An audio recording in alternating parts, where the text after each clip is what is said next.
Hello दोस्तों, स्वागत है आपका हमारे यूट्यूब चैनल में। बिहार स्टेट 2025 का आपका आंसर की रिलीज हो चुका है। कैसे देखेंगे? सबसे मेन चीज़, जो आंसर की तो सब देख ही लेंगे, लेकिन मेन मुद्दा आएगा कि जब आप ऑब्जेक्शन लगाएंगे तो कौन सा डॉक्यूमेंट्स आपको लगाना है, क्या प्रूफ देना है, उस पर ज़्यादा फोकस रखना है। ठीक है, क्योंकि ऑब्जेक्शन लगाने के बाद भी आपका कोई भी काम नहीं होगा अगर आप सही से प्रूफ नहीं देंगे तो। चलिए आगे बढ़ते हैं और फटाफट चीज़ों को बताते हैं। सबसे पहले लॉगिन कर लीजिएगा, सब लोग लॉगिन कर ही लिए होंगे। लॉगिन करने के बाद आपको आना है किस पे? कैंडिडेट रिस्पांस पे। यहाँ पे आपको लिंक दिख जाएगा। ठीक है, एक बार हम पेन ऑन कर लेते हैं। यहाँ पे लिंक आपको दिख जाएगा, ये क्लिक हेयर कीजिएगा तो आपको किस तरीके से, इस तरीके से चीज़ें खुल के आ जाएगी। यहाँ पे आपका पूरा डिटेल रहेगा कि कौन सा क्वेश्चन था, आपने क्या टिक मारा, ओरिजिनल आंसर क्या है। जैसे यहाँ पे देखिए, इस कैंडिडेट का, ये मेरे ही एक किसी स्टूडेंट का है, इसने hierarchical addressing in the network layer allow, इसका आंसर होना चाहिए था एक, और इसने सी मार दिया है। यहाँ देखिए, यहाँ पे लिखा हुआ भी है कि सी आंसर किया है इसने। ठीक है, तो मतलब इसको इसका नंबर नहीं मिलेगा। तो अब आपको चेक करना है कि आपको कितना सही कर रहे हैं। यहाँ से आपका ऑप्शन यहाँ आपको दिख जाएगा। कहाँ दिखेगा? यहाँ पे चूज ऑप्शन में। और यहाँ जो टिक ये दिख रहा है हरा वाला, ये इसका ओरिजिनल आंसर है। तो ये मैच कर लीजिएगा। यहाँ पे नॉर्मल रेलवे वाला नहीं है कि आपको +1 -1 करके यहाँ दिया गया है, वैसा कुछ नहीं है। आपको मैच करना रहेगा। आप खुद से काउंट कर लीजिएगा आपका नंबर आ रहा है कि नहीं। ठीक है, इस तरीके से आप सारे क्वेश्चन का चेक कर लेंगे। चेक करने के बाद किसी भी क्वेश्चन पे अगर आपको डाउट लगे तो आपका पहला काम क्या रहेगा वो आपको बता देते हैं। अब आपको जाना है किसमें?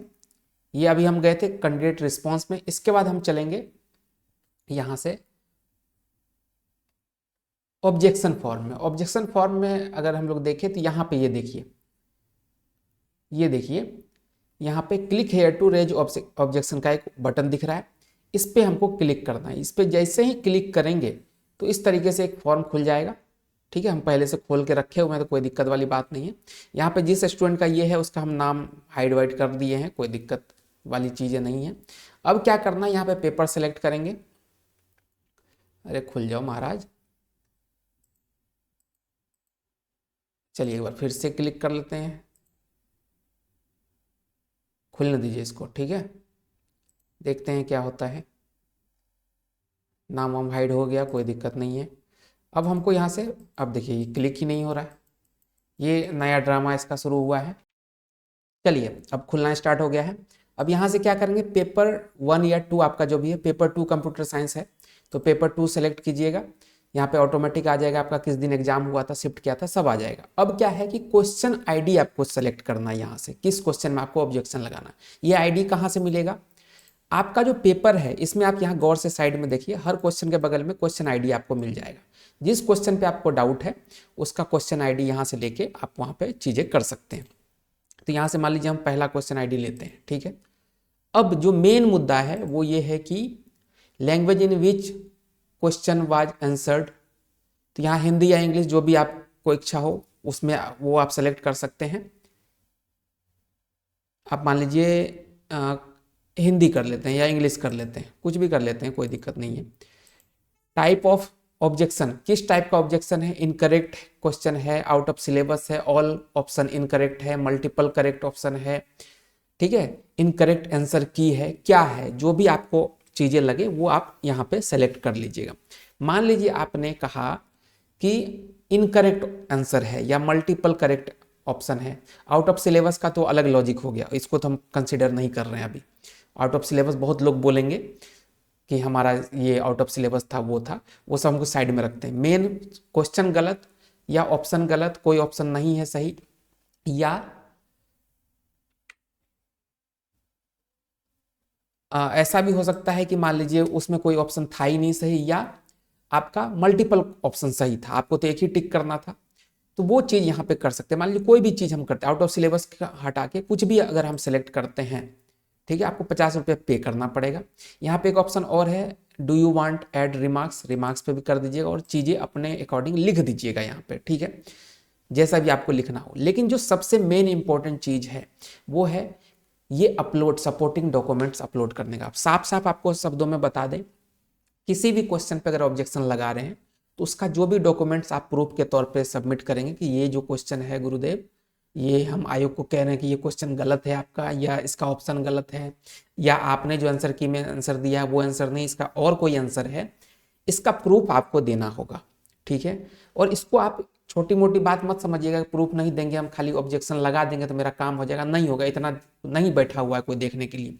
क्योंकि अगर सिंगल एक ही हम कंप्यूटर साइंस की बात करें तो 3 दिन एग्जाम हुआ था, 6 शिफ्ट मान के चलते हैं, 6 शिफ्ट में 150 क्वेश्चन की बात करें तो आप समझ सकते हैं कितने हो गए, 900 क्वेश्चन हो गए।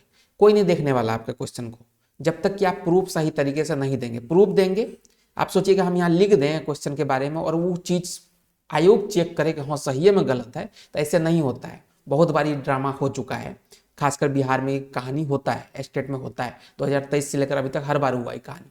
तो आपको एक बहुत ही शानदार प्रूफ देना पड़ेगा। प्रूफ के लिए कोई भी एरा गैरा लोकल पब्लिकेशन का बुक का प्रिंट आउट या फोटो स्टेट करके फोटो खींच के मत अपलोड कर दीजिएगा, कोई नहीं वैलिड करता है। ठीक है, इसलिए हम हमेशा बोलते हैं कि ऑथेंटिक बुक जो है, जो आपका बोलते हैं ना कि क्या बोले उसको, एकदम जेन्युइन वाला बुक जो है, जो पुराने समय से चलता आ रहा है, ठीक है, उस बुक को पढ़िए। क्योंकि बहुत सारे बुक में आप देखे होंगे टीसीपी आईपी कितने लेयर होते हैं, कोई 5 दे रहा है, कोई 6 दे रहा है, और ऑथेंटिक बुक में आप देखिएगा 4 लेयर है।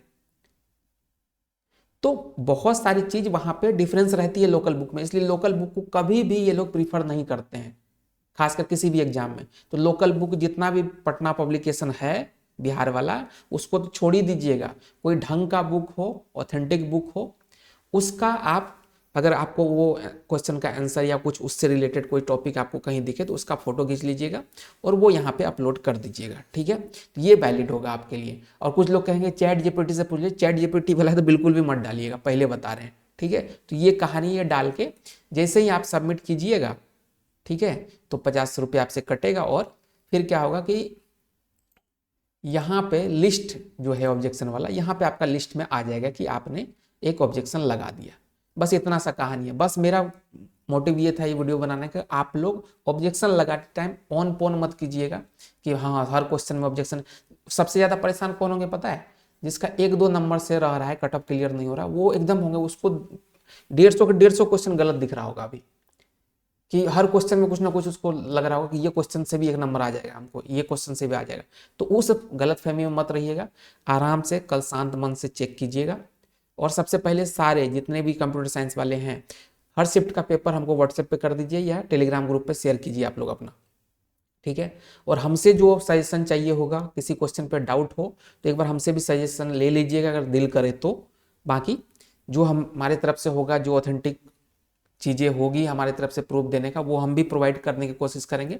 बाकी आप लोग से यही रिक्वेस्ट है कि आनन फानन में जाके ऑब्जेक्शन मत लगा दीजिएगा, कोई मतलब नहीं रहेगा 50 रुपये का। ठीक है, जब तक ऑथेंटिक प्रूफ आपके पास ना हो ऑब्जेक्शन मत लगाइएगा।